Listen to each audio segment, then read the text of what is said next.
अगं ये माधुरी, अगं चहा ठेवू का तुझा? हाँ भाभी 2 मिनट बस ब्रश करके आई।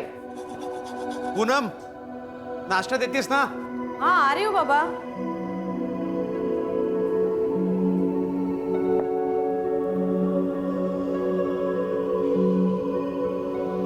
हमारी एरिया में मर्डर? कुठे? कोणाचा? अरे वो नई बिल्डिंग बन रही है ना मेन रोड पे, हाँ। वहाँ का वॉचमैन। अरे देवा रे, रक्षा करने वालों का ही कत्ल होने लगा तो पब्लिक से काय होणार हो? जयेश, खरं सांगू का हो, अपना नाशिक ही अच्छा था इस मायानगरी मुंबई से। अगर पूनम, जब भी कभी ऐसा हादसा होता है तो ऐसा ही लगता है। इसका मतलब ये तो नहीं है ना कि हम जीना ही छोड़ दें, बस भागते रहे एक जगह से दूसरी जगह। अगं माधुरी, हो चहा रेडी आहे तुझा। गुड मॉर्निंग दादा। Good morning. तुम्हारी तो मॉर्निंग हुई नहीं लगता है, रात भर पढ़ती रही, लैपटॉप भी बंद नहीं किया तूने? ओह हाँ, सो सॉरी। एक्चुअली मैं सारी रात ना सो ही नहीं पाई। इतनी बड़ी कंपनी है, मैं प्रिपरेशन कर रही थी।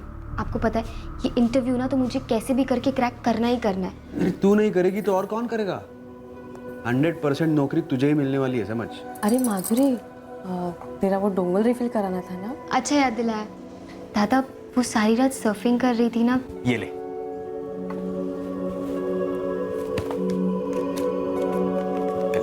अब दादा ये ज्यादा है, मुझे सिर्फ 500 ही चाहिए। ये सब सोचना तेरा काम नहीं है। तेरी पढ़ाई में कोई कमी नहीं आने दूंगा मैं। अरे तू ही तो स्कॉलर है हम दोनों में। बहुत आगे जाना है तुझे, बहुत आगे, समझी? ये ले पकड़। थैंक यू दादा।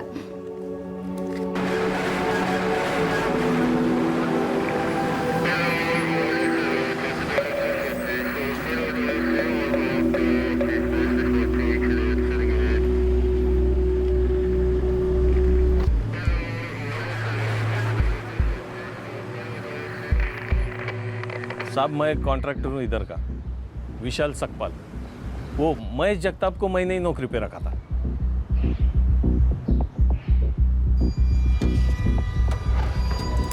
वॉचमैन की नौकरी ज्वाइन किए हुए जगताप को सिर्फ 25 दिन हुए थे। हाँ साहब, और अच्छा काम कर रहा था, कोई शिकायत नहीं थी उसकी। यहाँ आसपास किसी से कोई झगड़ा हुआ था क्या? नहीं साहब, यहाँ तो सब मजदूर लोग रहते। अब उनकी सिक्योरिटी के लिए मैंने वॉचमैन रखा और उसी का मर्डर हो गया। इन मजदूरों में है कोई लफड़े वाला? कोई सजा वगैरह काट के आया हो? पता नहीं साहब, काम पे वक्त तो कोई टेंशन नहीं है। अब बाकी कौन कैसे बता सकता है साहब। माने सर, जिस एजेंसी ने इस महेश जगताप को यहाँ काम पर रखा था, वहाँ से उसकी पूरी हिस्ट्री निकलवा, कोई पुरानी दुश्मनी वगैरह। Yes sir. क्या नाम है तेरा? मंगेश मंसूड़े साहिब।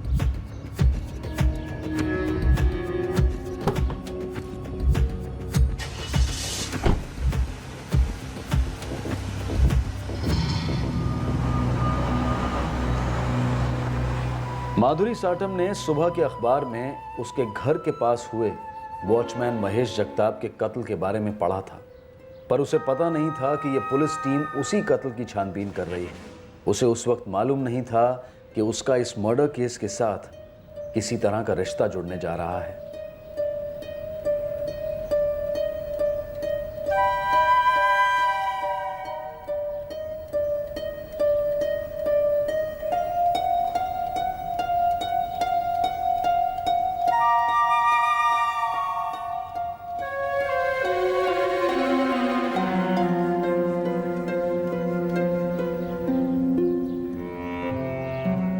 कुछ खाएगी?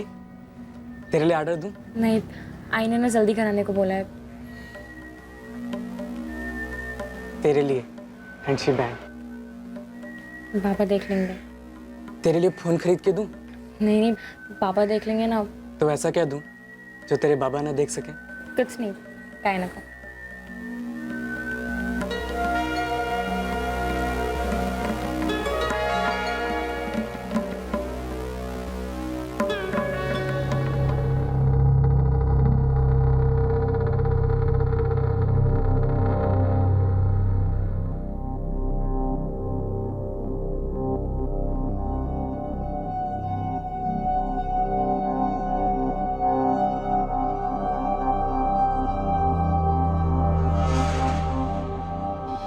वॉचमैन महेश जगताप का कत्ल कई मसलों पर रोशनी डालने वाला था। यह कत्ल कई कड़ियां जोड़ने वाला था। इस केस की एक अहम कड़ी थी 22 वर्षीय माधुरी साटम, जो एक हफ्ते बाद होने वाले जॉब इंटरव्यू के लिए कड़ी मेहनत कर रही थी। लेकिन माधुरी का इस मर्डर केस से क्या ताल्लुक था, यह साबित होने में काफी वक्त लगने वाला था।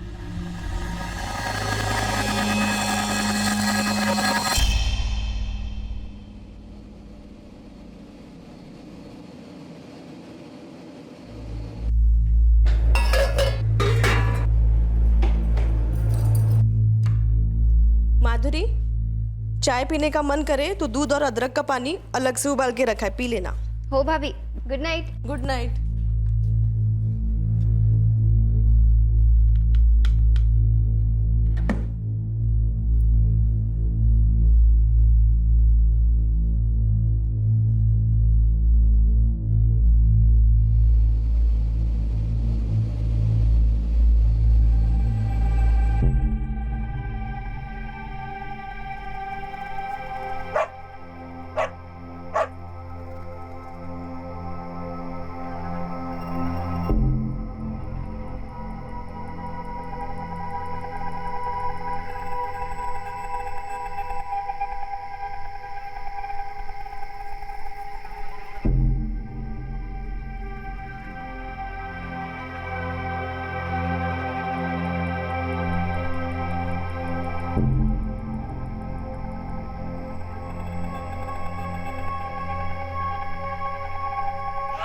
झालं झालं शांत हो. आई आली आई आली आई. ओ उठे उठे.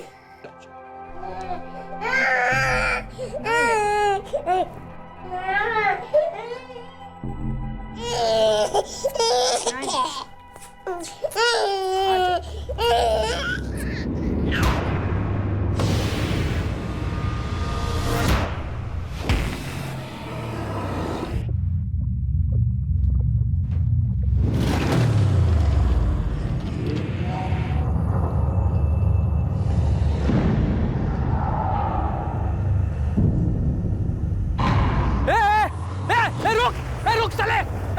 वॉचमैन पकड़ो उसको. वॉचमैन, अरे वो भाग रहा है. वॉचमैन पकड़ो उसको. रुक, अबे रुक साले. अरे वॉचमैन पकड़ो उसको. देखो टाकी के पीछे भागा. क्या हुआ शंभू साहब? अरे वो देख, वो टाकी के पीछे भागा. जा पकड़ उसको. जा जल्दी. जा भाग. रुक शंभू, क्या झालं रे? अरे जैसे अभी कोई यहाँ से उधर कर भाग रहा था. मैंने अपनी आंखों से देखा. चेहरा ढका हुआ था साले ने.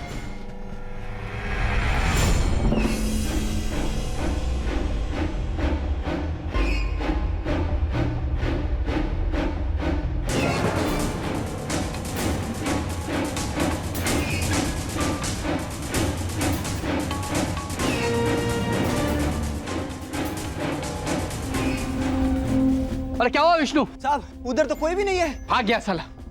साहब कोई चोर और होगा. आपने देखकर चिल्लाया तो डर कर भाग खड़ा हुआ होगा. शंभू, तुम्हारी बालकनी की विंडो बंद थी? हाँ, हमारी बालकनी तो रात में बंद ही रहती है. लेकिन क्या वो पिंकी रोने लग गई ना, इसलिए हम लोग उठ गए. वरना वो नजर ही नहीं आता. ए वॉचमन, काय करतोय? झोपा काढतोय? हाँ? थोड़ा काम किया कर दोस्त, राउंड मारा कर. हाँ हाँ साहब.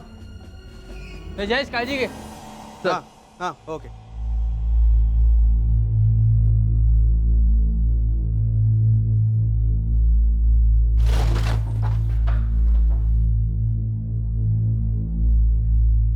काय झालं? अरे वो शंभू ने किसी को बालकनी से कूदते हुए देखा. कौन था वो? अरे होगा कोई चोर वोर, भाग गया होगा. तू सो जा, फिक्र मत कर.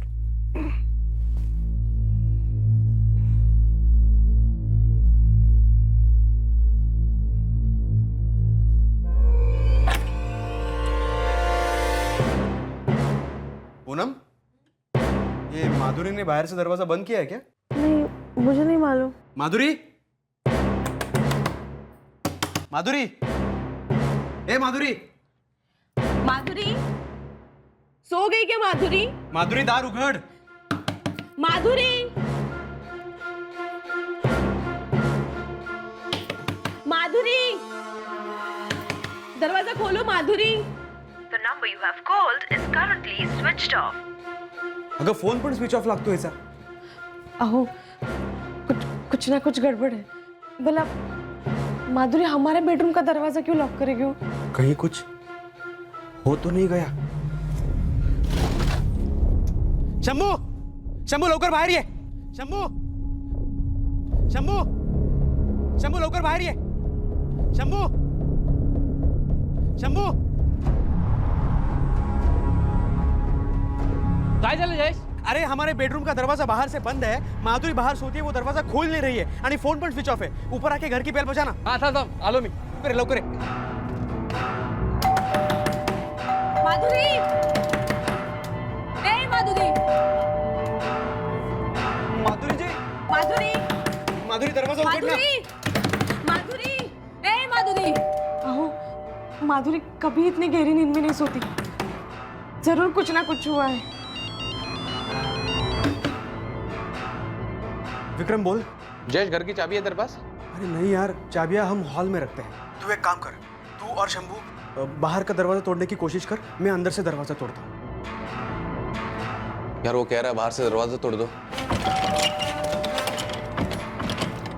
वैसे भी अभी इतनी रात में चाबी वाला कहाँ से मिलेगा? चुप साला, एक तो अपना काम ठीक से नहीं करता और ऊपर से बातें बना रहा है. शंभू जोर से धक्का लगाते हैं, मैं भी लॉक अंदर से टूट जाए. ठीक है? माधुरी, ए माधुरी, माधुरी दरवाजा उघड.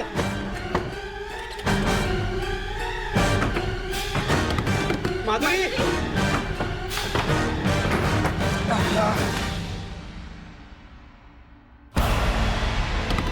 माधुरी, ए माधुरी, माधुरी दरवाजा उघड.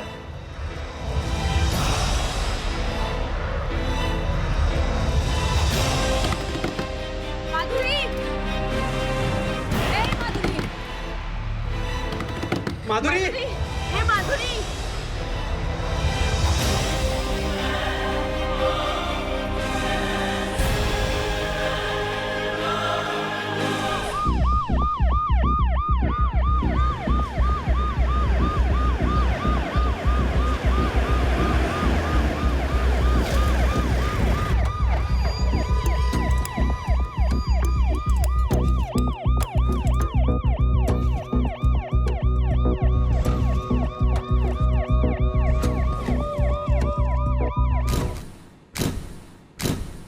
फोन कंपनी का ऑफिस खुलते ही सबसे पहले माधुरी का नंबर 44456789 को सर्विलेंस में डाल दो. सर विक्टिम की सलवार ढीली है, जैसे उतारकर जल्दबाजी में चढ़ाई गई हो. सेक्सुअल असॉल्ट की पॉसिबिलिटी है. तुम कह रहे थे तुमने किसी को बालकनी से भागते हुए देखा है? हाँ साहब, पहले तो मैंने परछाई देखी, फिर जब बालकनी में गया तो उस आदमी को देखा. वो नीचे कूदकर भागा. उसका चेहरा ढका हुआ था साहब. मैंने चिकम चिल्ली की तो वो वहाँ से भाग गया. फिर थोड़ी देर बाद जयेश ने आवाज़ दी कि उसके रूम का दरवाज़ा बंद है. घंटी बजाने को बोला.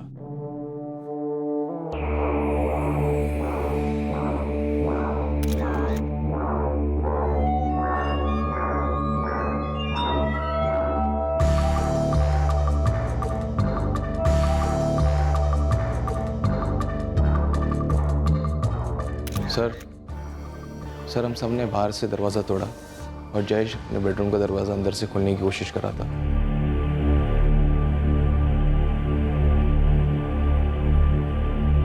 माने सर, वॉचमैन को उठा लो. अगर वो ड्यूटी पर था तो कोई अंदर घुसा ही कैसे? सोया था तू? नहीं साहब. सोया था क्या तू?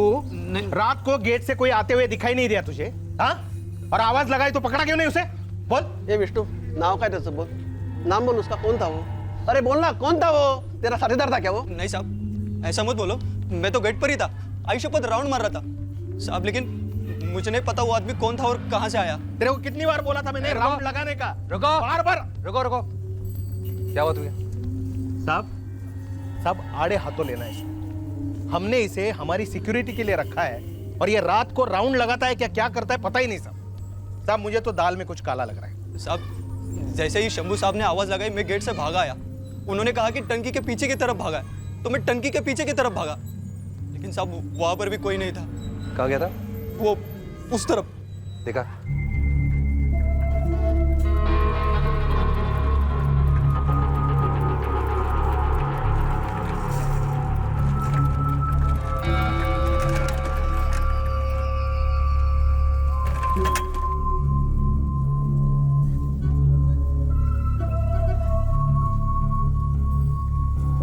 साहब जैसे ही शंभू भाव ने आवाज लगाई मैं तेजी से भाग कर आया। साहब मैंने हर जगह हर कोना देखा लेकिन कोई नहीं था।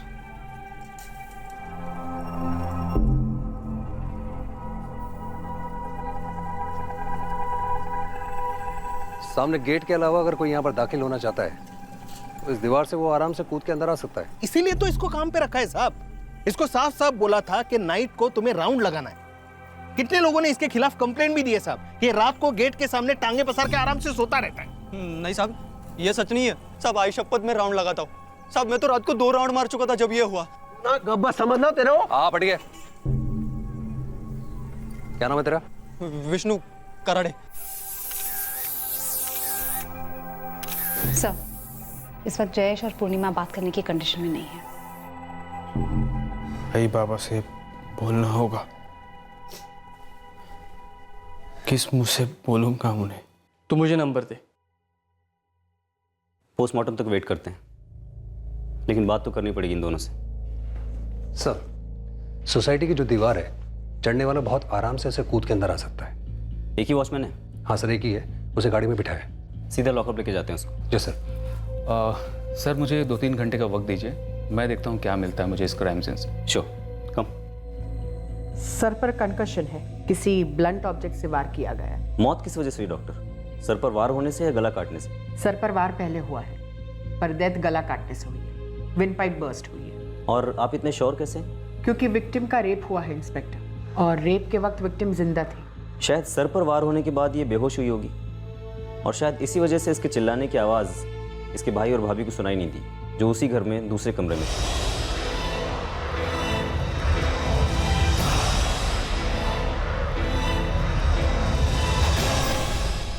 विक्टिम के प्राइवेट पार्ट्स में सीमेंट के ट्रेसेस भी मिले हैं। बेडरूम में इसके भाई और भाभी सोए हुए थे, और उनके रूम का दरवाजा बाहर से लॉक किया गया था। पहले सर पर वार हुआ, उसके बाद रेप करके गला काटा गया। शायद ये लड़की ही निशाना थी।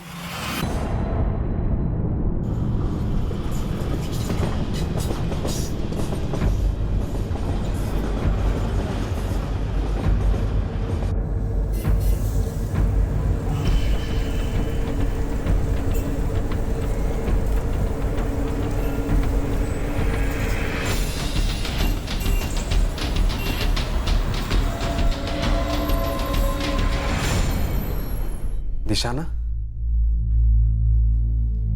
मेरी बहन को निशाना बनाया गया?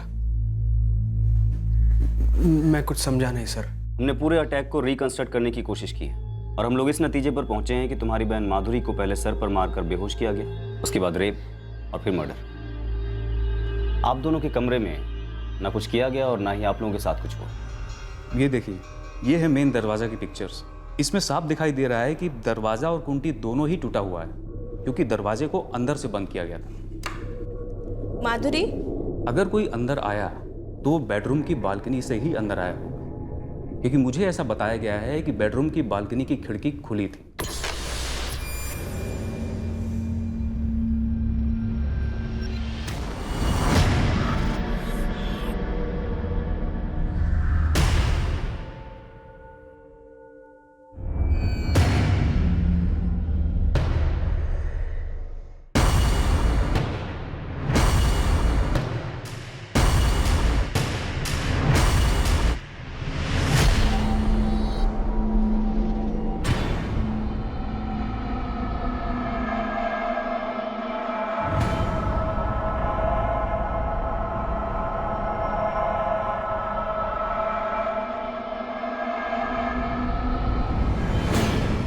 पहले विक्टिम के सर पर मारा गया, जिससे वो बेहोश हो गई, उसके बाद रेप और मर्डर, ऐसा पोस्टमार्टम की रिपोर्ट कहती है। यस सर, उसके भाई ने मिसिंग आइटम्स की लिस्ट भी दी है। लैपटॉप, मोबाइल और गले की चेन भी चोरी हुई है। अब मुजरिम घर से निकला कैसे?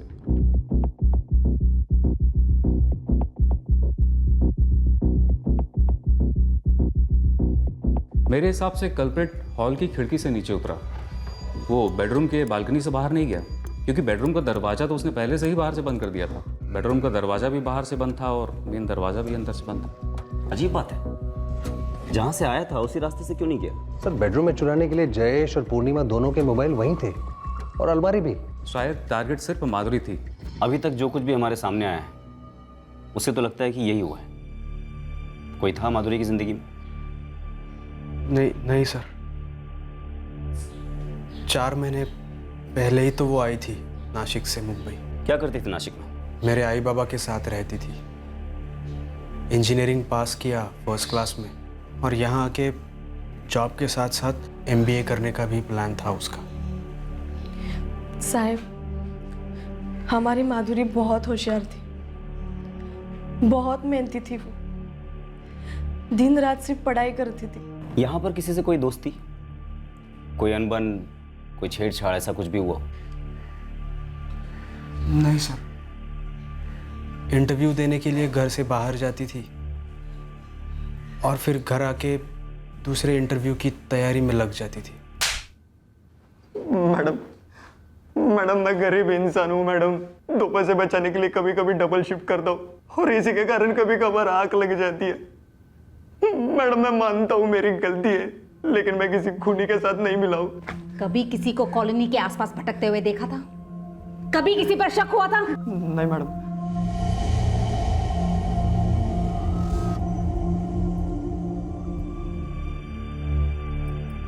नाशिकमध्ये काही लफडं झालं असतं तर हमको पता चल जाता ना। हमारी माधुरी ऐसी नहीं थी। तसं काही नाही आहे रे, वो सब कुछ हमें बता देती थी। लड़कों से वो बात भी नहीं करती थी। पढ़ाई में उसे इतना टाइम ही कहाँ मिलता था। अगर पण आई, फिर पुलिस ऐसा क्यों कह रही है कि वो आदमी सिर्फ माधुरी के लिए आया था? वो जो कुछ भी बोल रहे थे मैं नहीं मानती उसे। वो तो कुछ भी बोले जा रहे थे। पूछ रहे थे कि क्या माधुरी किसी के लिए दरवाजा खोलती? ये भी कोई बात हुई जी? मैडम हमने हमारे सोसाइटी के सारे फ्लैट्स में पूछताछ की है, कहीं पे कोई चोरी नहीं हुई है। मैडम आपने उस विष्णु वॉचमैन को बराबर से पूछा क्या? मुझे तो पूरा शक उसी पे हो रहा है। हमारी विष्णु से बात हो चुकी है। साहब बस साया देख के बालकनी में आया तो उसे देखा, वो यहाँ से उतरकर कूदा। उसके कंधे पे बैग भी था साहब। रुक साले! वॉचमैन! उसके कंधे पे जो बैग था लैपटॉप बैग जैसा था। हाँ साहब वही रहेगा, अंधेरे में कुछ ठीक से दिखाई नहीं दिया। फिर उसके बाद तुमने उसको यहाँ से उतर के पीछे भागते हुए देखा? हाँ साहब, वो पीछे टाकी की तरफ भागा। वहाँ पे कॉमन बाथरूम है ना, उस तरफ।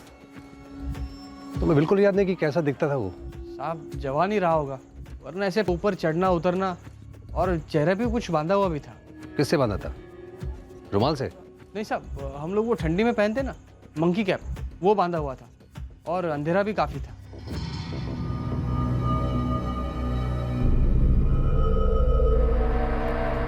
सर, अंधेरा हो तो भी इस दीवार को पार करना मुश्किल नहीं है, बल्कि अंधेरे में और आसान होगा।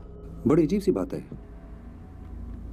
मुजरिम ने बाकी कुछ चुराया नहीं, कुछ ढूंढा नहीं, बस माधुरी का मोबाइल, लैपटॉप और गले की चेन लेके चला गया। रेप किया, मर्डर किया और भाई के बेडरूम के दरवाजे को बंद कर दिया। शंभू महात्रे के हिसाब से वो यहाँ से नीचे उतर रहा था। और सोसाइटी में और कोई भी चोरी नहीं, कुछ भी नहीं हुआ। ऐसा लगता नहीं है कि ये बंदा सिर्फ चोरी के इरादे से सबसे पहले जयेश के फ्लैट में घुसा, फिर लड़की देखी तो उसे बेहोश किया, रेप किया, कत्ल किया। मुझे भी बिल्कुल ऐसा ही लग रहा है।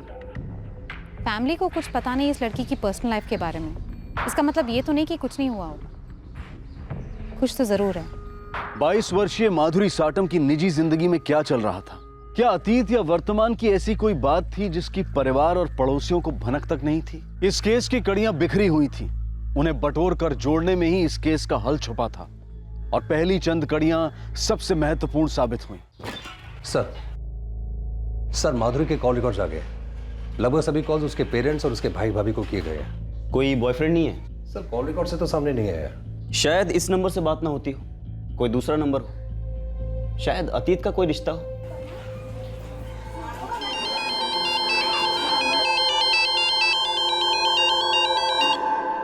हेलो हेलो, कौन बोलता है?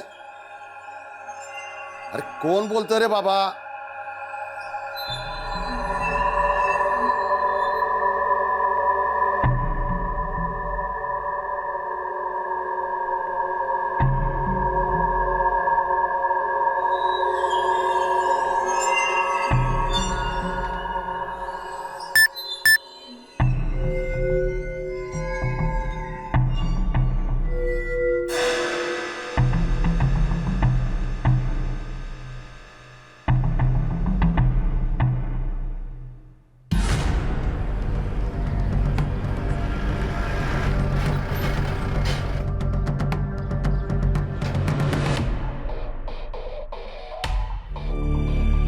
मैं एक छोटी सी फर्म में अकाउंटेंट हूँ। हम मिडिल क्लास लोग हैं सर, किसी से दुश्मनी परवड़ती नहीं सर। पक्का माधुरी तुम्हें सब कुछ बताती थी? हो, अगर मुझे नहीं तो आई को या फिर पूनम को जरूर बताती। नासिक में उसके कुछ कॉलेज फ्रेंड्स तो रहे होंगे? फ्रेंड मतलब ऐसे ही या ग्रुप? हाँ, मतलब क्लासमेट्स, मोहल्ले की सहेलियां वगैरह।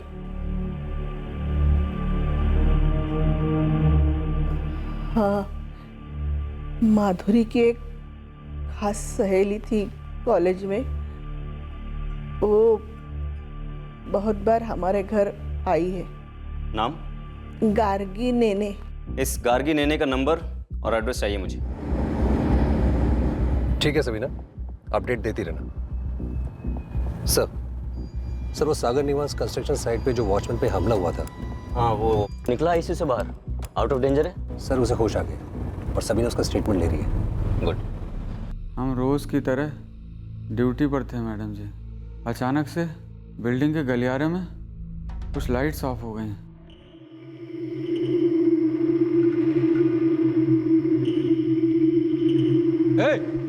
कौन है? कौन है? कौन है? कौन है उधर? हम जाके देखे तो वहाँ कुछ बल्ब गायब थे। हमको लगा कौन बल्ब चुराने आया है।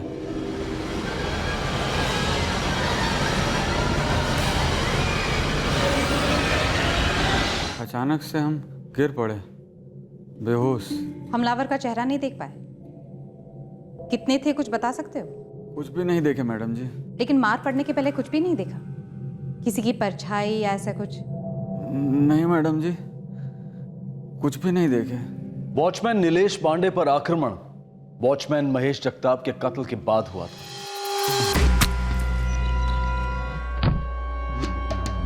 अचानक पुलिस के पास एक ही इलाके के 3 केसेस थे, एक मर्डर, एक अटेम्प्ट टू मर्डर और एक रेप और मर्डर। क्या ये तीनों केसेस जुड़े हुए थे? और अगर हाँ, तो सवाल अब यह था कि कौन से केस की तहकीकात किस केस में जाकर मिलेगी। यह संभावना भी थी कि शायद ये तीनों केसेस एक दूसरे से अलग थे और इत्तेफाक से एक ही वक्त में हुए थे।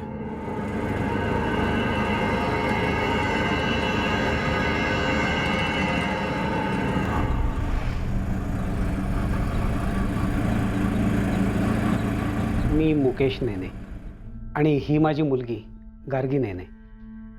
हमें थाने पुलिस की तरफ से फ़ोन आया था। ठीक है, तुम्हें बसा, मैं अभी साहब को इन्फॉर्म कर देता हूँ। कधी कधी झालं हे? 3 दिन हो गए। माधुरी फ्रेंड थी तुम्हारी? बेस्ट फ्रेंड थी। पूरे इंजीनियरिंग में हम एक साथ थे और फिर एमबीए करने के लिए वो मुंबई चली गई अपने दादा के पास। गार्गी, इंजीनियरिंग के दौरान माधुरी का कोई बॉयफ्रेंड था? कोई बॉयफ्रेंड नहीं था। इन सब चीजों के लिए टाइम ही नहीं था उसके पास। सर, माधुरी एकदम क्लियर होती। पहले करियर सेट करना है और फिर ये सब। बॉयफ्रेंड ना सही, लेकिन क्या कोई ऐसा था जो उसका पीछा करता था? One sided lover? कभी किसी ने उससे इस तरह की बात करने की कोशिश की हो? सर, एक बार ऐसा कुछ हुआ था। क्या हुआ था? सर, जब हुआ माधुरी ने उसे तभी सेटल कर दिया। क्या हुआ था? कौन था? प्रदीप साठे।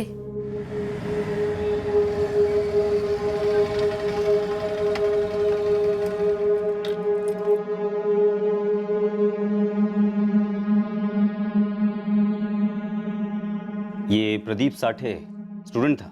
1 साल सीनियर था। माधुरी को पसंद करता था।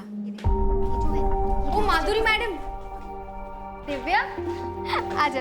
ये देख माधुरी, बड़ी छुपी रुस्तम निकली तू। छुपी रुस्तम आनी भी, कुछ भी मत बोल। एक रुस्तम छुपाया जो तुमने हम सबसे। एक मिनट माधुरी। दिव्या की बच्ची, कोई मिला नहीं ना तुझे सुबह से? अरे मेरी छोड़, लेकिन तुझे तो मिल गया ना। पूरी कैंटीन में बात हो रही है। What nonsense. दिव्या, मुझे इस टाइप के जोक्स ना बिल्कुल अच्छे नहीं लगते। मैं तो वही बोल रही हूँ जो पूरा कॉलेज बात कर रहा है। क्या बात कर रहा है पूरा कॉलेज? यही कि वो 4th ईयर वाले प्रदीप के साथ तेरा चक्कर है। 4th ईयर का प्रदीप? कौन है ये प्रदीप? कौन है ये प्रदीप? चल ज्यादा ड्रामा मत कर, ठीक है? थाम 4th ईयर का प्रदीप मतलब प्रदीप साठे? गार्गी तू तो बन मत। माधुरी क्या बोल रही है ये? तूने मुझे भी नहीं बताया। चुप करके। दिव्या, किसने बोली ये बात तुझे? नाम बता। कॉलेज में सभी लड़के बात कर रहे हैं कि प्रदीप ने हर जगह पे तेरा ही फोटो लगाया है। उसके फोन के डीपी पे, वॉलेट में और तो और उसका बुकमार्क भी तेरा ही फोटो है।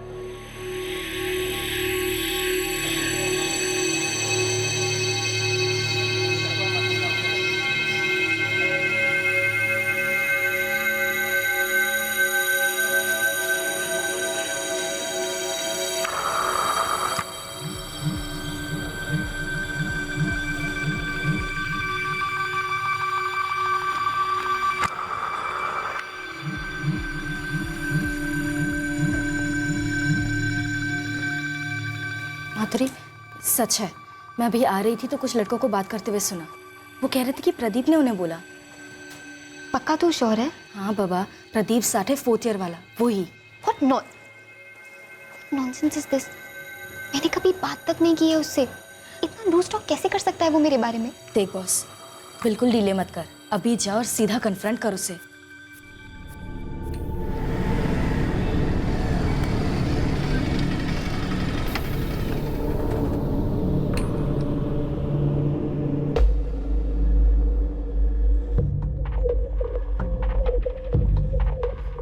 हाय माधुरी। प्रदीप, तुमसे कुछ बात करनी। आओगे 2 मिनट? तो कम।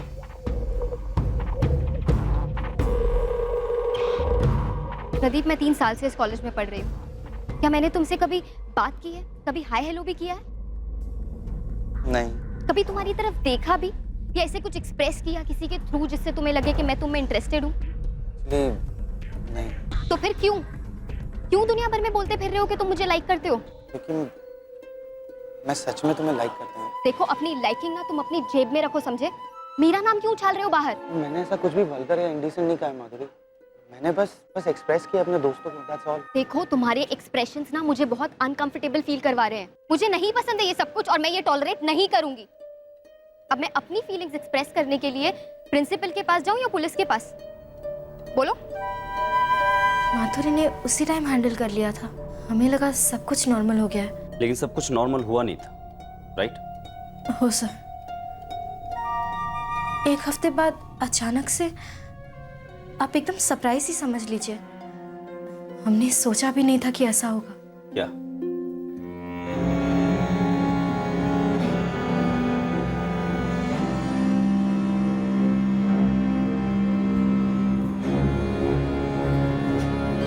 माधुरी, तूने सुना? वो प्रदीप साठे है ना, उसने कॉलेज छोड़ दिया। उस बात की वजह से? पता नहीं, ही ड्रॉप्ड आउट, और वो भी लास्ट सेमेस्टर में। स्ट्रेंज। समझ नहीं आ रहा मुझे इस बात पर टेंस होना चाहिए या खुश। मुझे नहीं मालूम यार, बस इतना पता है कि अब वो कॉलेज में नहीं है। कहाँ चला गया था प्रदीप साठे? माहिती नहीं सर, ये 2 साल पहले की बात है, और उसके बाद उसके बारे में कुछ सुना नहीं। माधुरी ने भी कभी उसके बारे में कुछ नहीं सुना? नहीं सर, मुंबई जाने के बाद कुछ हुआ हो और उसने मुझे बताया नहीं तो मैं नहीं कह सकती। ये प्रदीप साठे नासिक का है? सच कहूँ तो मुझे उसके बारे में कुछ नहीं मालूम, कभी जानने की कोशिश ही नहीं की। माधुरी ने कभी कोई और बात तुमसे शेयर की थी जो उसे डिस्टर्ब कर रही थी? नहीं सर, पर अब ऐसा लग रहा है काश उसके साथ थोड़ा और टाइम स्पेंड किया होता। कबूल ही नहीं कर पा रही कि वो बस दुनिया में नहीं है। इस प्रदीप साठे की डिटेल्स हम लोग इसके इंजीनियरिंग कॉलेज से निकलवा सकते हैं, उनके रिकॉर्ड्स में जरूर होगी।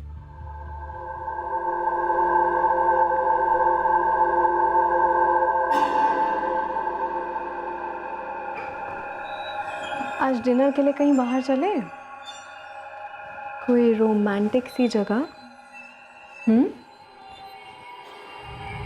ओ मिस्टर,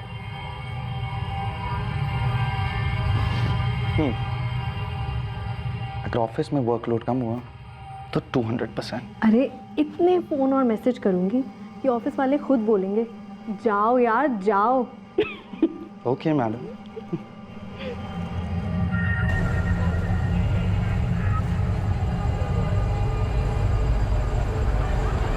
हाँ श्रीकांत, अरे कल घर पे आना मेरे, अरे छुट्टी आहे मेरी। अरे ये रे मस्तपैकी बायकोला झणझणीत रस्सा बनवा सांगतो बघ चिकनचा, चिकन आणि भाकरी, नो प्रॉब्लेम। पैसे कुठून? अरे बरं झालं रे बाबा तू आलास। तेरे बाबा को मैं अभी नहीं सेंड कर पाएगी, तू ही देख ले उनको। बस पैसा पैसा पैसा चाहिए उनको। अच्छा हुआ है तू, बड़ा पैसा दे बाबा को। एक पैसा नहीं देना, पहले से इतना पी चुके, देखना खड़े भी नहीं हो पाएंगे ठीक से। मेरे मुंह से ऐसा तेजाब निकलता है, इसके लिए मेरे कदम सीधा दारू के बार की तरफ बढ़ते हैं। तो वो तेजाब आपके कदमों को कहां पे क्यों नहीं ले जाते? पैसे दे मला, है तेरे पास? ये नहीं बोलना नहीं है, गला सूख गया मेरा पैसा। मेरी बुराई करती है ना तू उससे, मैंने पैदा किया ना उसको, किससे पैसा मांगूंगा मैं? हक कसला हक को? हाँ आपको तो अपने आप को आदमी कहने का भी हक नहीं है, जानवर कुटला।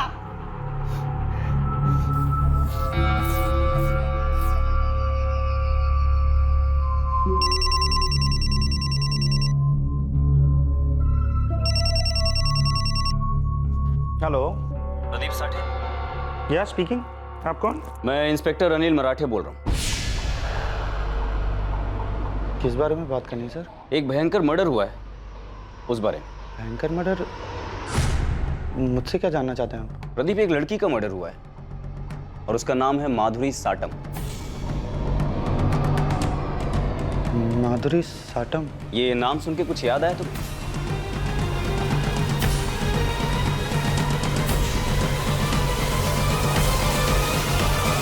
तहकीकात अब अतीत की चौखट पर पहुंच चुकी थी।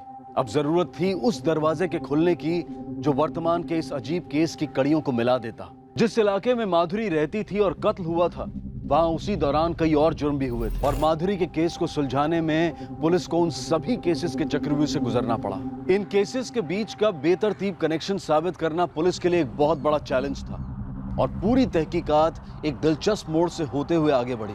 आखिर क्या हुआ इस केस का और कैसे पुलिस गुनहगार तक पहुंची, ये हम देखेंगे कल रात इस केस के दूसरे और आखिरी भाग में सीआईडी के एपिसोड के बाद। अब मैं अनूप सोनी आपसे विदा लेता हूं, फिर मुलाकात होगी। तब तक सुरक्षित रहें, सतर्क रहकर एक अच्छे नागरिक का फर्ज अदा करें और देखते रहें क्राइम पेट्रोल सतर्क। सबक एक को, सीख हम सबको। जय हिंद।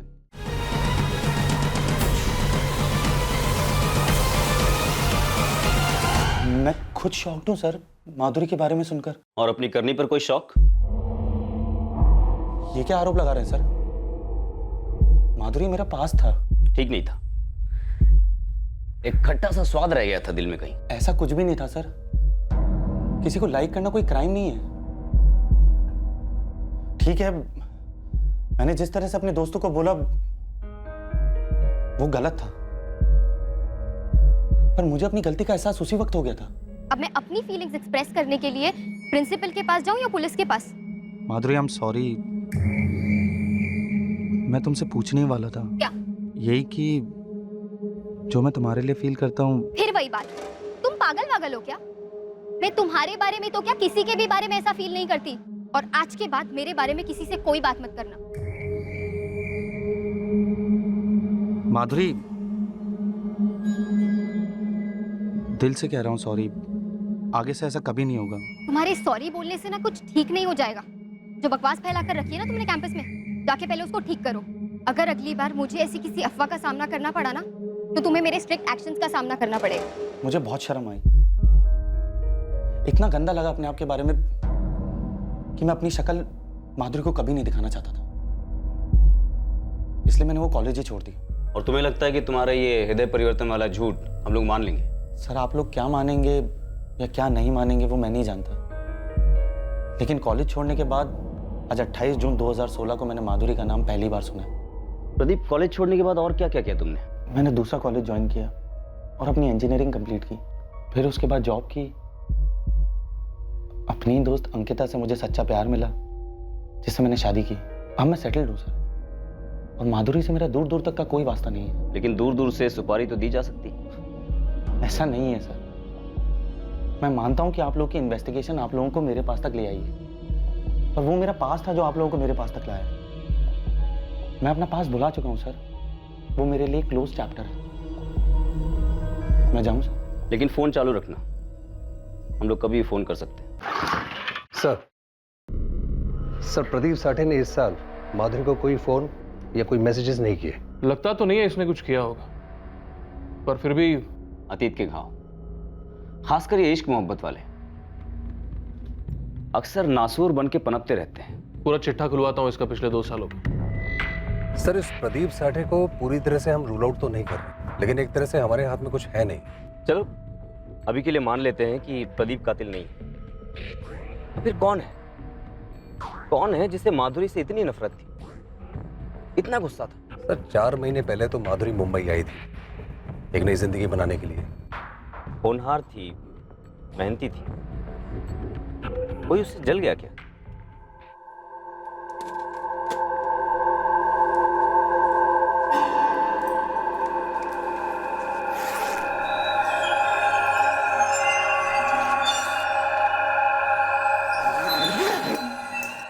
आई डब्बा बॅगेत ठेवलाय। आपके ट्रेन का टाइम हो गया।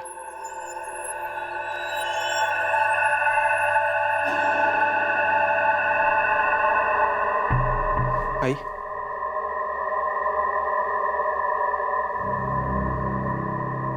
ये हमारे माधुरी के साथ ही ऐसा क्यों हो जयेश?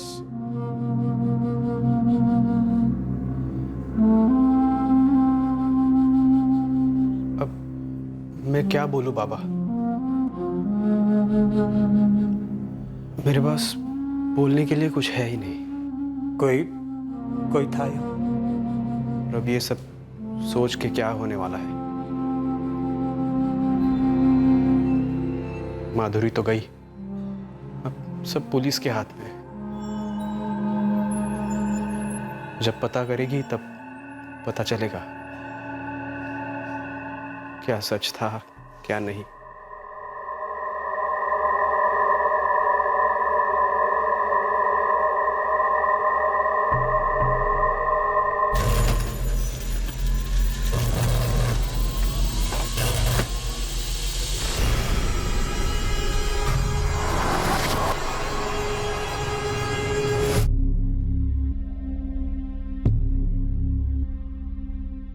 सोसाइटी में पहरा बढ़ा दिया गया, लोग आतंकित थे। माधुरी के घर वाले इस बात को स्वीकार ही नहीं कर पा रहे थे कि माधुरी अब उनके बीच नहीं है। मानो एक रात अचानक से एक तूफान आया और उनकी सारी खुशियां रौंद कर चला गया। इस शोक मनाते घर से थोड़ी ही दूरी पर एक और परिवार अपने एक सदस्य के मारे जाने के गम में डूबा हुआ था, तो दूसरी ओर एक तीसरा आदमी अपनी तकदीर का शुक्रिया अदा कर रहा था कि वो उस पर हुए हमले में मारा नहीं गया। 12 घंटे की ड्यूटी लगेगी, सोच ले। हाँ साहब, चलेगा, मैं कर लेगा साहब। महीने का 2 ही छुट्टी मिलेगा, ऊपर मांगेगा तो भी नहीं दूंगा। वो भी चलेगा साहब। आज से शुरू कर। एक काशी, ये नकुल की जगह पे आया है, इसको काम समझा दे। चल।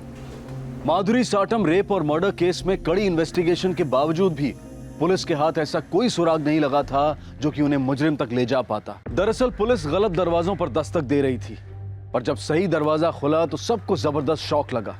शौक इस बात का कि आखिरकार इन्वेस्टिगेशन का ये पहलू छूट कैसे गया।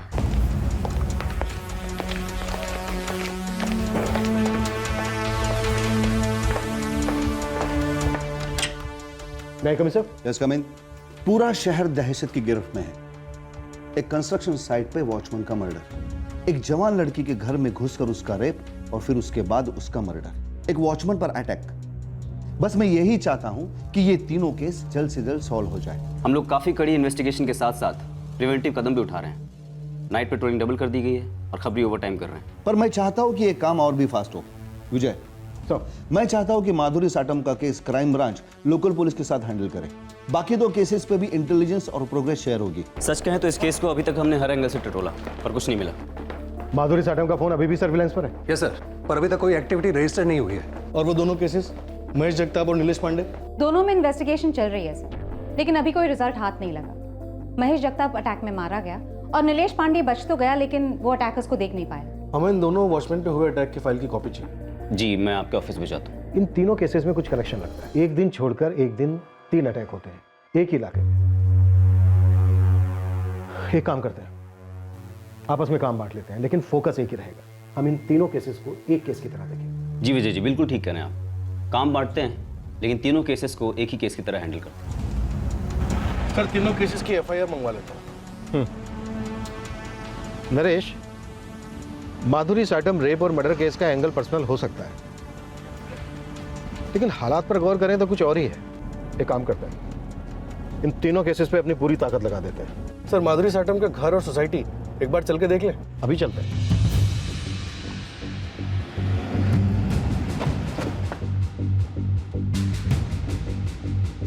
खोलो। साहब, किससे मिलना है? Crime branch. सलाम साहब। 24 जून की रात को जो मर्डर हुआ था एक लड़की का, हाँ। उस रात को तू ही ड्यूटी पर था? नहीं साहब, मैं नहीं था। उस दिन ड्यूटी पर दूसरा वॉचमैन था। मुझे सोसाइटी का वो एरिया देखना है जहां से उस रात कातिल भागे थे।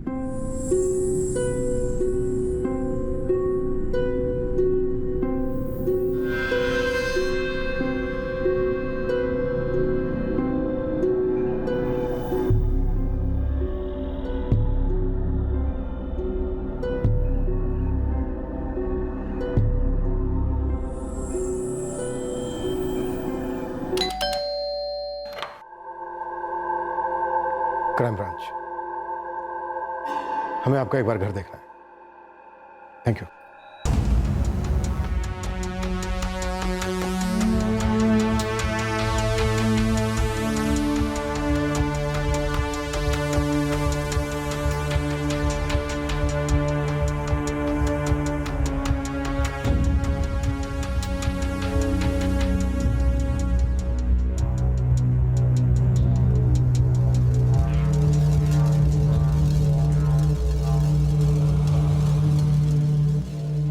सर, कुछ पता चला किसने किया मेरी बहन के साथ?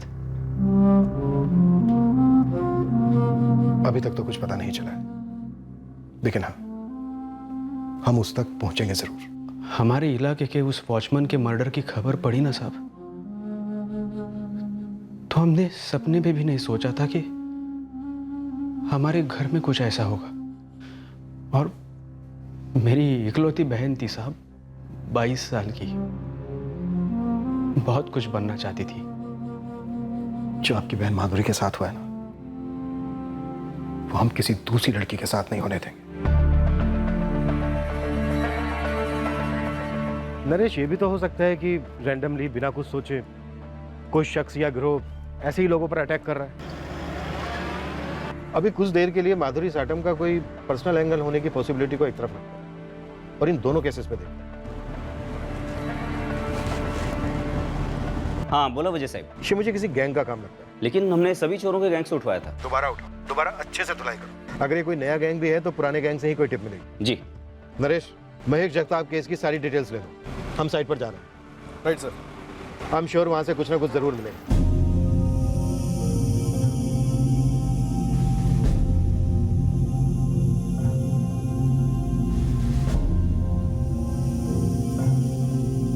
इन 3 केसेस को जोड़ने वाली कड़ियां इस वक्त बेखबरी की धुंध में ओझल थी। तहकीकात करने वाली टीम्स इस धुंध में हाथ पैर मारती हुई जा रही थी और अचानक उनके कदमों तले एक ऐसा सुराग आया जिसने इस केस को एक नई, अनदेखी, अनसोची दिशा दे दी।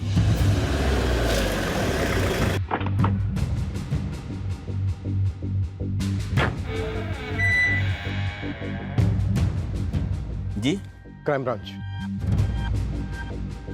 सबीना, क्या नाम बताया था उसका? अजीत सालवी साहब, वो वहीं का रहने वाला है। उसी ने सबसे पहले महेश जगताप की लाश को देखा था। इस अजीत को फोन करके बोलो आके हमसे मिले। हम लोग क्राइम सीन पर ही हैं। सर, वॉचमैन महेश जगताप की लाश जिसने सबसे पहले देखी थी, अजीत सलवी, वो पहुंचने वाला है। अजीत सलवी। हो साहब, मीट। वॉचमैन महेश जगताप की लाश सबसे पहले तूने देखी थी? हो साहब, मैं वहाँ संडास जा रहा था।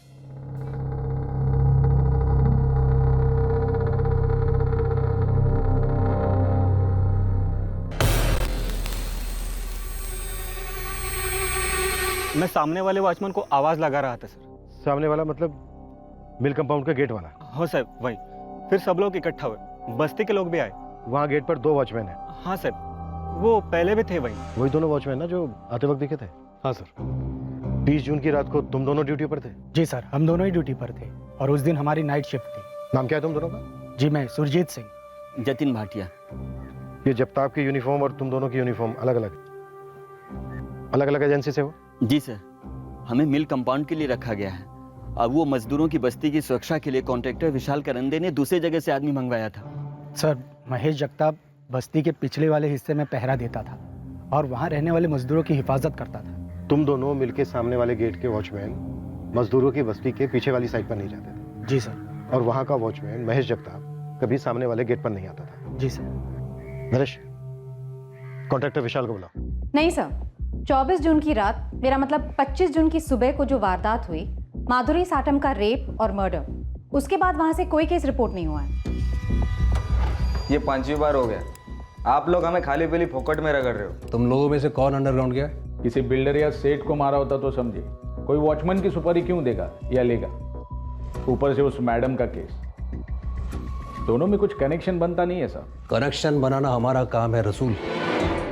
तो सिर्फ इतना बता, इस इलाके में कोई नया गैंग आया? अगर कोई नया गैंग आया भी है ना, तो वो लोग का कुछ सॉलिड खुफिया तरीका रहेगा काम करने का। बिल्कुल सर, हम लोगों ने चूं तक नहीं सुना था, और ना ही सुना कि कोई चोरी का माल बेचने के लिए आया या कोई हथियार खरीदने के लिए आया। सर, माधुरी का मोबाइल, लैपटॉप और गले की चेन के अलावा इस पूरे इलाके में चोरी की कोई दूसरी कंप्लेंट दर्ज नहीं हुई है। सिर्फ वॉचमैन नीलेश पांडे की कंस्ट्रक्शन साइट से कुछ बल्ब चुराए गए। हाँ सर, उसके अलावा और कुछ नहीं। महेश जगताप की बॉडी से क्या क्या चुराया गया? मोबाइल और वॉलेट सर। ये कोई पुरानी गैंग नहीं है, नई गैंग है। कोई एक आदमी या फिर 2 छोटे छोटे ग्रुप। 24 जून के बाद से कोई अटैक नहीं हुआ है। सर, लोकल पुलिस ने इलाके के सारे गैंग्स को तोड़ा है, किसी ने कुछ नहीं कहा, कोई सुराग नहीं। सुराग इसलिए नहीं मिला है क्योंकि तीनों केसेस में कोई फिक्स पैटर्न नहीं है। अगर पैटर्न एक होता तो वो पैटर्न ही सुराग होता। और दोनों केसेस में एक ही बात कॉमन, वॉचमैन। और अगर ये पैटर्न है भी तो फिर एक अलग ही क्लास की लड़की। फिर भी मैं कहता हूं कि तीनों केसेस में कोई ना कोई कनेक्शन जरूर है। देखो, यहां पर महेश जगताप का मर्डर होता है और यहां इस साइड पर वॉचमैन नीलेश पांडे पर अटैक होता है। मान लेते हैं कि अब तक पैटर्न एक ही है, 2 वॉचमैन, 2 बस्तियां, और फिर एक दिन बाद एक गली छोड़कर यहां पर माधुरी साटम पर अटैक होता है। यानी 3 अटैक एक दिन के गैप के बाद। शायद कोई सिंगल आदमी जो रात को ऐसे ही निकल जाता है, शायद कोई साइको। कॉन्ट्रैक्टर विशाल की क्या खबर है? सर, मैसेज आया था कि वो गांव गया है, कल तक पहुंच जाएगा। हमें महेश जगताप केस में हमारी पहली लीड मिल गई। महेश जगताप ने अपने मर्डर से 25 दिन पहले ही ज्वाइन किया था, 26 मई को, और इससे पहले इन मजदूरों की बस्ती में कोई गार्ड नहीं था। सर, इस महेश जगताप को सिर्फ 25 दिन पहले ही काम पे रखा गया था। और इससे पहले? इससे पहले कोई भी नहीं था साहब। इस कॉन्ट्रैक्टर विशाल को हमारे कुछ सवालों के जवाब देने होंगे। हेलो हेलो, अरे कौन बोलते रे?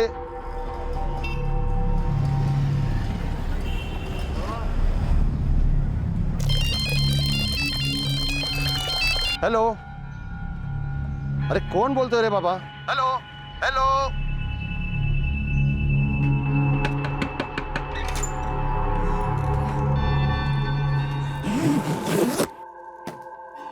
अगं ट्रेनचा टाइम झाला आता. तयार होय की नाही दोनों? हो हो झालं सगळं. चला निघूया. हा चल.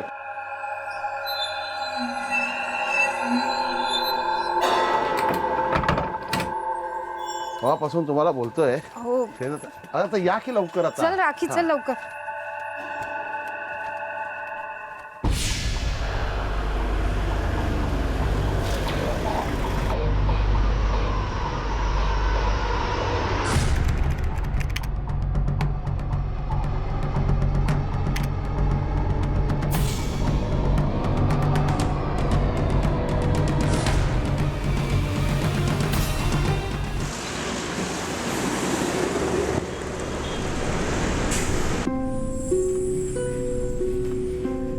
साहब वो मिल पिछले कई दिनों से बंद पड़ चुकी है, तो मैंने अपने साइट के वर्करों के लिए उसके मालिक से इसे किराए पे ले रखा है। अब बस्ती भी वहीं बसा दी। काम है ना मेरा साहब। लेबर कॉन्ट्रैक्टर मजदूरों के लिए साइट पर या साइट के आसपास घर बनाता है, ये उसका काम है, ये मुझे मालूम है। मुझे ये जानना है कि मजदूरों की बस्ती में वॉचमैन क्यों रखा गया। साहब पिछले कई दिनों से शिकायतें आ रही थी, चोरियां हो रही थी। कैसी चोरियां? साहब इस जगताप को ड्यूटी पे रखने से 3-4 दिन पहले बस्ती में एक लफड़ा हुआ था। 20 मई 2016 की रात को इस बस्ती में जो वाकया हुआ वो इन तीनों केसेस की जड़ थी, और इस वाकयात की छानबीन ने इस केस को सुलझाने में बहुत बड़ी भूमिका निभाई।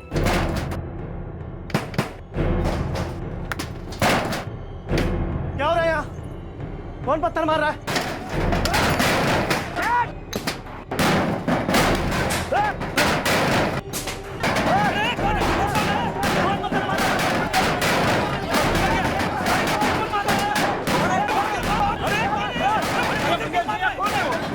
सामने चलकर पूछ, वहां के वॉचमैन से पूछ क्या।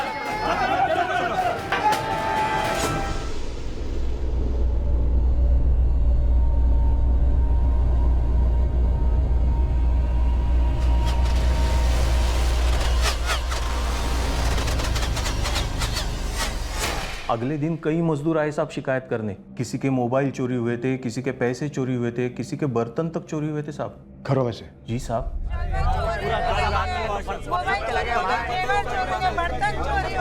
हम मिल के गार्ड लोगों को पूछने गए कि क्या लफड़ा है, उतने में हमारे घर में घुसकर कोई चोरियां कर गया। ये पीछे का इलाका है बड़ा खतरनाक। आप लोग अपने अपने खोलियों के दरवाजे खुले छोड़ गए थे। एकदम से पथराव होने लगा छतों पर, हम सब बाहर भागे। अब कौन दरवाजा बंद करने की सोचता। आपने तो चोरों को खुला ऑफर दे दिया। लोगों की पूरे दिन की कमाई गई है विशाल बाबू। हाँ विशाल बाबू, कई लोगों के तो फोन भी गए। इतना नुकसान कौन भर के देगा विशाल बाबू? देखो मैं आप लोगों का नुकसान भर के नहीं दे सकता, हाँ लेकिन आगे ऐसा ना हो इसके लिए कुछ बंदोबस्त कर सकता हूँ। कैसे? मैं एक वॉचमैन रखवा देता हूँ, वो पिछले इलाके में पहरा देगा। तभी मैंने एजेंसी से इस महेश जगताप को ड्यूटी पे रख लिया साहब। उस रात को जो छतों पर पथराव हुआ था और घरों में से चोरियां हुई थी, इसकी शिकायत दर्ज करवाई थी पुलिस स्टेशन में? नहीं की थी साहब, लेकिन दूसरे दिन से सभी लोग अपने अपने काम पे लग गए, और फिर आगे 4 हफ्तों तो कुछ भी तो नहीं हुआ ना साहब। कोई चोरी नहीं हुई, लेकिन महेश जगताप का मर्डर हो गया। हाँ लेकिन वो ये सब लेकिन बाद में विशाल, सब कुछ। उस रात मजदूरों के घरों से क्या क्या चोरी हुआ उसकी मुझे लिस्ट चाहिए। फोन, कैश, बर्तन, सब कुछ। साहब मेरा फोन नंबर बोलो। 44 47 86 545। ठीक। मेरे 2500 रुपये भी गए साहब। मेरा भी मोबाइल गया। सर कुल मिलाकर 15 मोबाइल चोरी हुई, सबके घर से कुछ ना कुछ कैश गया, टोटल 35-40 हज़ार के आसपास। और इसकी रिपोर्ट नहीं लिखवाई इन लोगों ने? नहीं सर।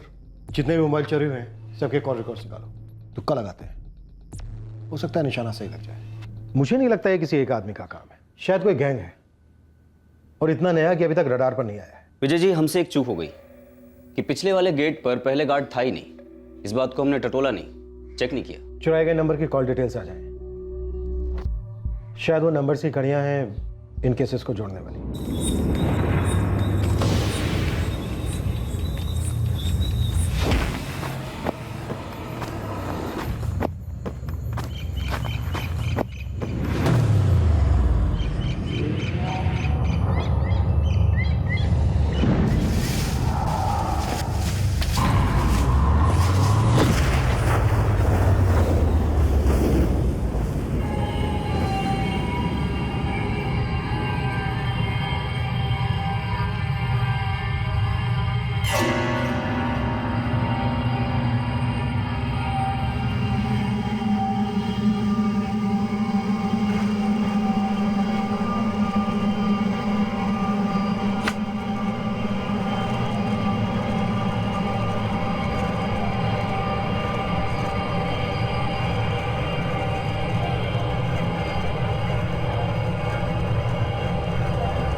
सर बस्ती से जो 15 फोन चोरी हुए थे उसमें से एक नंबर एक्टिव था जो अभी भी यूज में है। किसका नंबर है?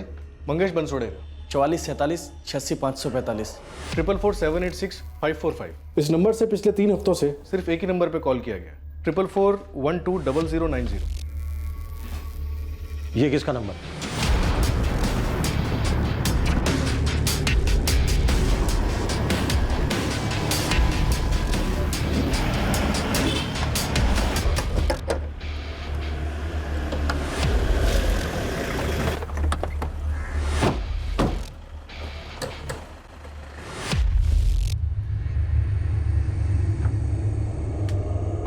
जी, क्राइम ब्रांच।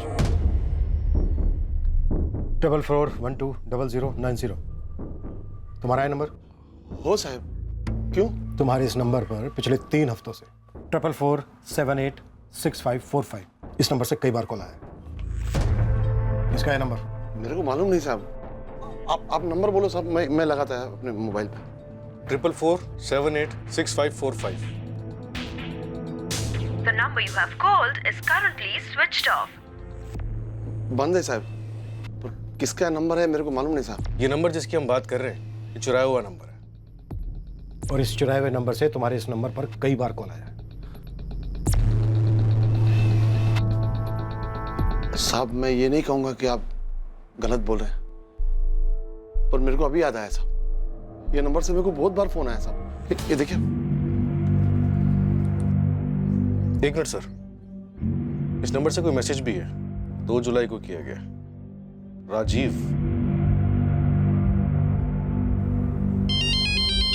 हेलो, कौन बोलता है? हेलो साहब, ये वही नंबर होगा साहब। ये नंबर से मेरे को बहुत बार फोन आया साहब। कभी कभी तो दिन में 3-4 बार फोन आता है, पर कोई बात नहीं करता है। कौन है राजीव? मैं नहीं जानता साहब। तुम्हारे घर में इस नंबर को तुम्हारे अलावा कोई और भी इस्तेमाल करता है? मजदूर आदमी हूँ साहब। मैं, मेरी बीवी और मेरी बेटी राखी, सब लोग यही फोन इस्तेमाल करते साहब। ये नंबर मीरा रोड की एक कंस्ट्रक्शन मजदूरों की बस्ती से चुराया गया। जानते हो वहाँ किसी को? राम मंदिर के पास नई बिल्डिंग बन रही है। मेरी साली रहती साहब वहाँ। वो और उसका पति वहाँ बिल्डिंग में मजदूरी का काम करते। अमित मोहिते नाम है मेरे साड़ू का। अरे कल घर पे आना मेरे, आज छुट्टी है मेरी, आ जाओ यार। तुम अभी अपने साड़ू अमित को फोन लगाओ।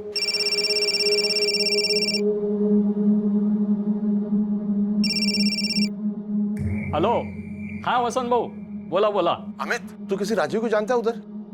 राजीव? हाँ, उसके फोन से मेरे को बहुत बार फोन आया था, पर कोई बात नहीं करता है। एक बार मैसेज भी आया जो मैंने देखा नहीं, पर उसपे भी राजीव ही नाम लिखा है। मुझे पहचानने वाला कोई राजीव आपको फोन और मैसेज काय को करेगा? वो सब छोड़ना, तू किसी को जानता है क्या? हाँ जानता हूँ। कौन है? हमारे बाजू में एक बेवड़ा रहता है, चंद्रकांत सरोदे करके। उसकी पत्नी घर काम करती है, उनको एक बेटा है, उसका नाम राजीव है। वो करता क्या है? चोरी करता है साहब। मेरे साड़ू के पड़ोसी का लड़का है वो राजीव। वो कह रहा है कि वो चोरी चकारी करता है। अमित, मैं विजय, क्राइम ब्रांच से हूँ। जितना जल्दी हो सके तुम हमारे ऑफिस पहुंचो, हमें इस राजीव के बारे में जानकारी चाहिए। बसंत, तुम्हारी बेटी राखी इस राजीव को जानती है क्या? माहित नहीं साहब, अभी वो गांव में। कौन लगाओ गाँव में?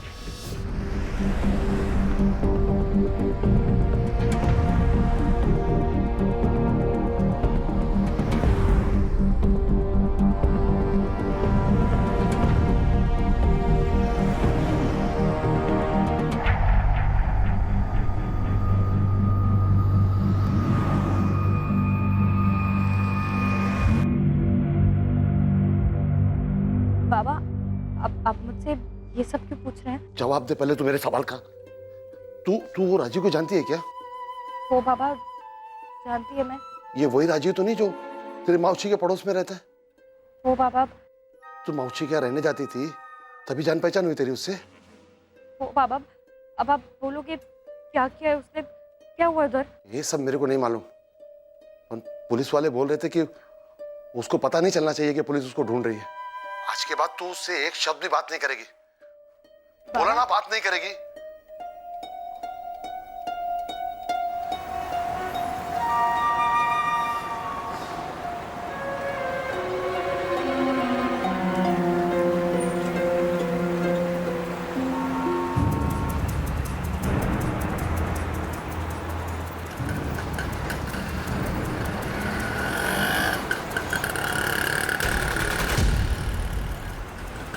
हीरो चाचा अरे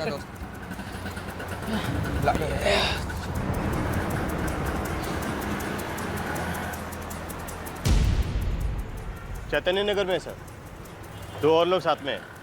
उठा लें क्या सर?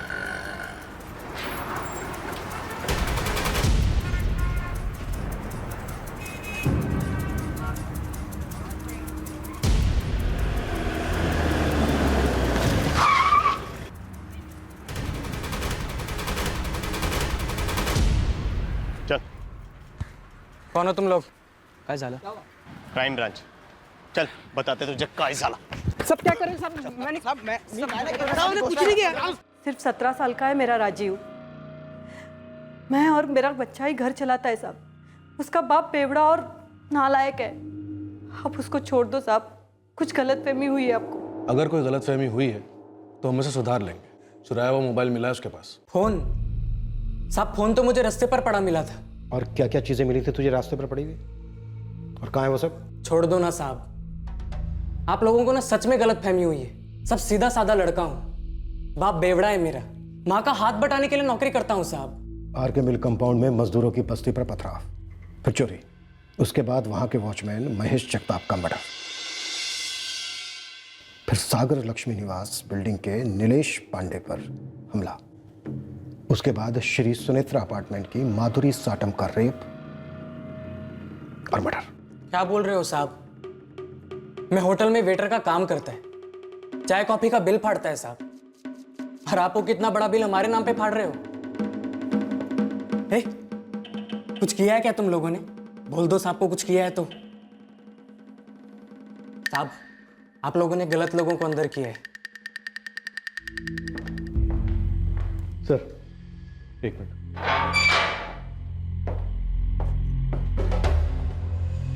सर ये राजीव माइनर है, इसका 6ठी क्लास का स्कूल का सर्टिफिकेट देखा मैंने, ड्रॉप आउट कर गया था। ये माइनर ना बड़े बड़े मेजर्स को पानी पिलाएगा, देखता ही ये गैंग को कंट्रोल करता है। लेकिन सर है तो माइनर, टच नहीं कर सकते। बाकी के दोनों मेजर लगते हैं। एक काम करते हैं, तोड़ते हैं और तबीयत से तोड़ते हैं। चल।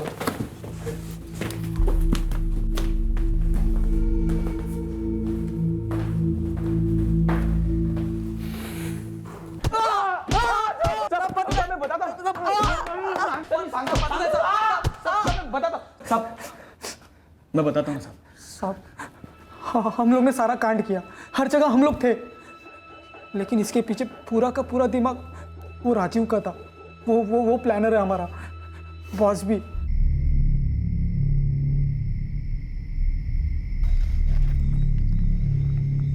ये पत्थर ना हम सारे छत पर तीनों अलग अलग जगह से मारते।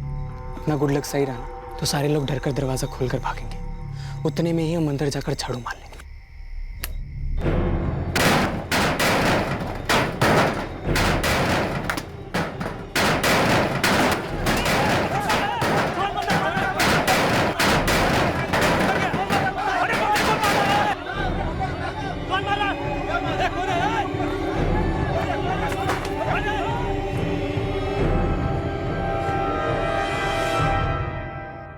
कंस्ट्रक्शन साइट पर बल्ब चुरा रहे थे ना साहब, तो वहाँ पर वो वॉचमैन टपक पड़ा था साहब हम लोग को लगा वहाँ पे मजदूर लोग रहेंगे, हम उनको लूट सकेंगे।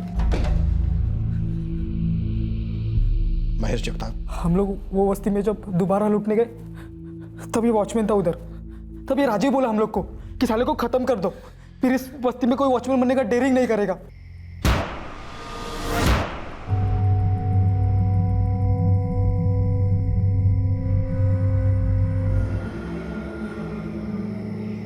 अब देख अपना काम कैसे मक्खन की तरह चलता है। श्री सुनेत्रा अपार्टमेंट की वो लड़की जो अपने घर के बाहर के कमरे में थी,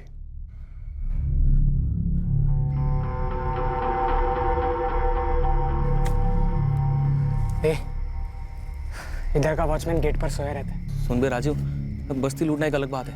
अभी ये बिल्डिंग है, ये कुछ समझा ना इसे, लफड़ा का कुछ इधर। घर के अंदर चढ़कर लूटना हलवा नहीं है बे। तो क्या सुना है यहाँ पे कैमरे वैमरे होते हैं।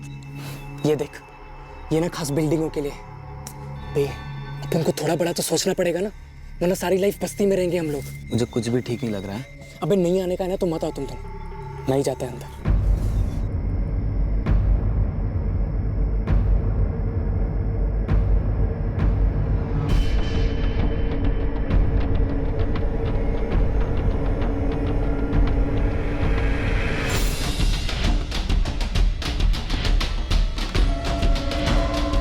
वॉचमैन पकड़ो उसको, वॉचमैन! अरे वो भाग रहा है। क्या भाई? वॉचमैन! चल हम चलते हैं, नहीं तो हम भी मरेंगे। अबे चलना, चल चल।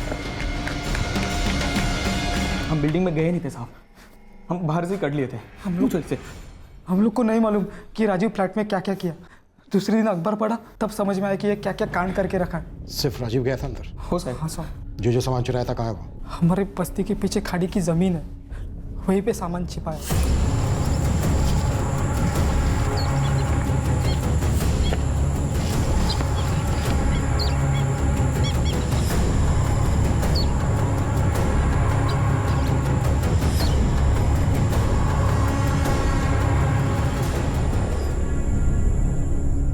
तेरे दोनों साथीदारों ने सब कुछ गलती है। झूठ बोल रहे हैं वो लोग, मुझे फंसा रहे हैं, मैंने कुछ नहीं किया है। बेटा अब कोई फायदा नहीं है, तुम लोगों ने जो जो चुराया था हमने सब बरामद कर लिया है, हथियार भी।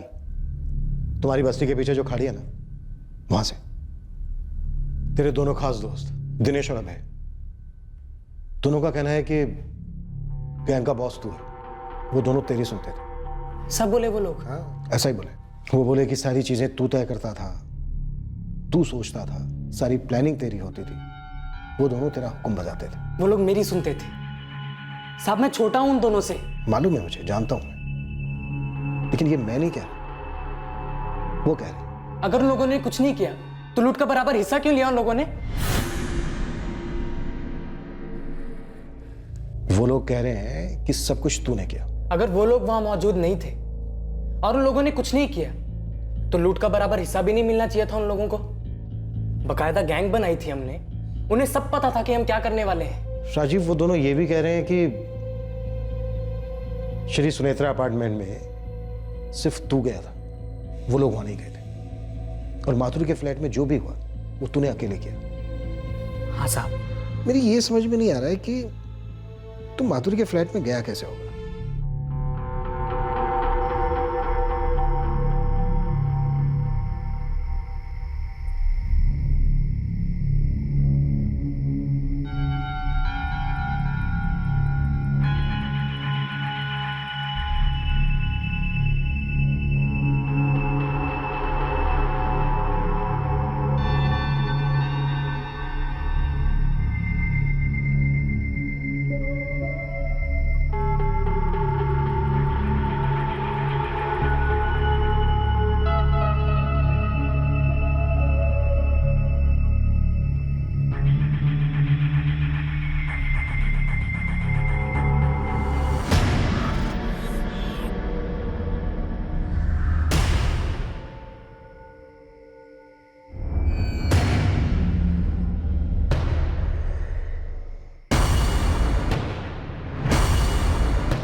मैंने सोचा कि जाते जाते थोड़ा मजा कर लूं।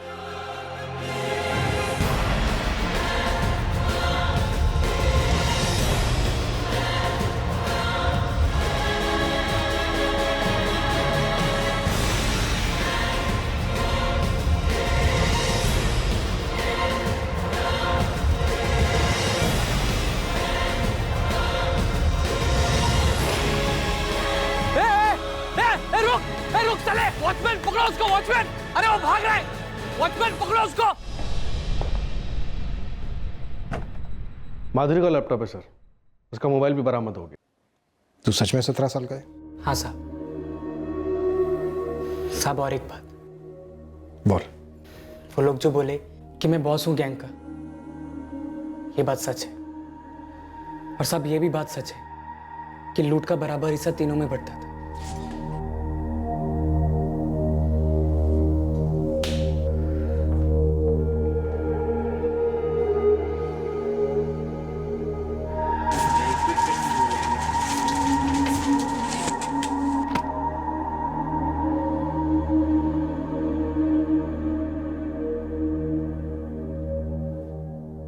ऐसे पहले हमारा घर लूटने का सोचा और घुस गए। उसे यह तक नहीं पता था कि घर में कौन कौन है। वो माधुरी को जानता तक नहीं था।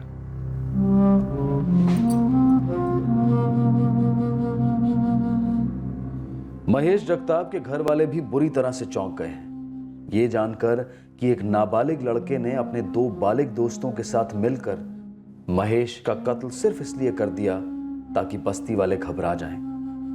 नीलेश पांडे भी शौक में है, पर साथ में थोड़ा खुशनसीब भी महसूस कर रहा है कि उसकी जान तो बची और हालत महेश या माधुरी जैसी नहीं हुई। नाबालिग राखी भी बेहद दुखी हो गई है ये जानकर कि जिस नाबालिग लड़के से वो प्यार करने लगी थी वो दरअसल एक चोर, लुटेरा, रेपिस्ट और खूनी भी है। उसे उतना ही पता था जो राजीव ने उसे बताया था। प्रदीप साठे अपने अतीत के बल पर माधुरी रेप और मर्डर केस में सस्पेक्ट बन गया था, पर असली मुजरिम के पकड़े जाने पर उसे भी थोड़ा सुकून महसूस हो रहा था और थोड़ा दर्द भी ये जानकर कि माधुरी की इतनी भयंकर तरीके से हत्या हुई थी।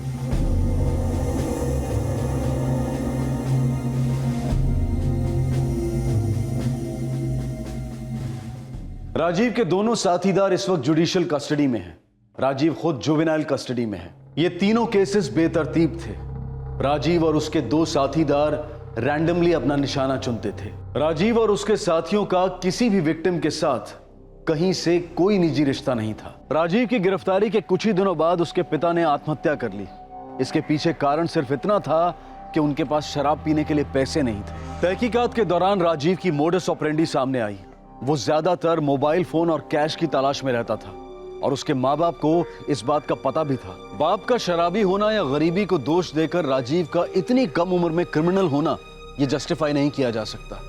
अगर राजीव की माँ ने उसकी रिपोर्ट लिखवाई होती तो शायद राजीव को रोका जा सकता था और शायद ये भयंकर जुर्म होते ही नहीं। फिर मुलाकात होगी अगले एपिसोड में एक और चौंका देने वाले केस के साथ। तब तक सुरक्षित रहें, सतर्क रहकर एक अच्छे नागरिक का फर्ज अदा करें और देखते रहें क्राइम पेट्रोल सतर्क। सबक एक को सीख हम सबको। जय हिंद।